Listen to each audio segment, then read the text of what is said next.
यो यो यां यां तनुं भक्तः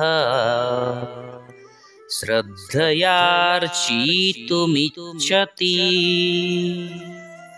तस्य तस्याचलां श्रद्धां तामेव विदधाम्यहम्। बंधुगण, परमेश्वरଙ୍କ उपासनारे विश्वास यह सर्वश्रेष्ठ और सर्वाधिक लाभदायक विश्वास अटे, जहा प्रकृत ज्ञान द्वारा जात होइथाय।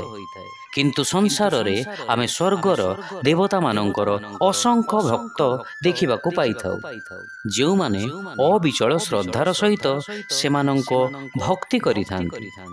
आमे आश्चर्य होई जाऊ जे स्वर्गर देवी देवतांको पूजा प्रति लोक मानकर एते उच्च कोटीर श्रद्धा जात हुए किपरि?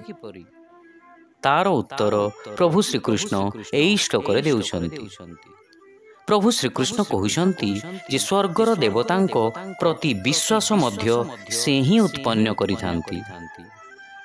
से जेतेबेले देखंती लोक माने सेमानंको भौतिक कामना पूर्ण करिबा पई स्वर्गर देवतांको पूजा करुथांती, से तांको विश्वासकु सेही भक्ति रे स्थिर करिबारे सहाय्य करिथांती।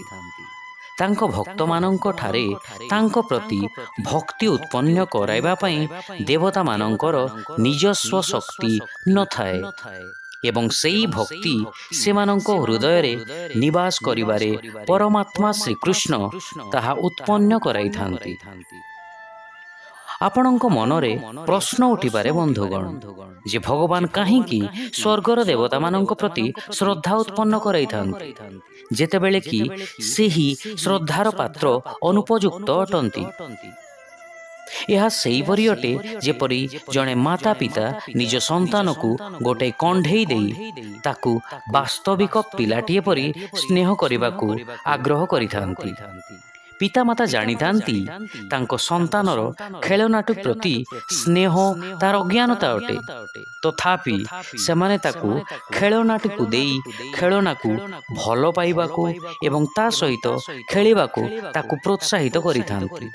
तार कारण हैला पितामाता जानती ता द्वारा ता हृदय रे श्रद्धा, स्नेह, जत्नशीलता इत्यादि गुण विकसित हेबो।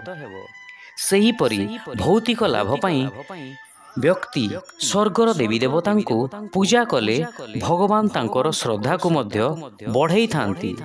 एई उद्देश्य रे जे से अभिज्ञता जीवकू उन्नति करिबारे सहाय्य करिवो एवं तापरे दिने ना दिने व्यक्ति निजर ज्ञान द्वारा अनंत सत्य और चरम लक्ष्य को बुझी पारि तांकर शरणागत होइजिवो। शिक्षा जणे भक्त विश्वासर सहित जेउ देवतांकर भक्ति करिबाकू इच्छा करिथाए मु सेई भक्तंकर विश्वास सेई देवतांक ठारे सुदृढ़ करिथाए। If one desires to worship any particular devata, I myself give him steady faith to do sincerely. Hare Krishna.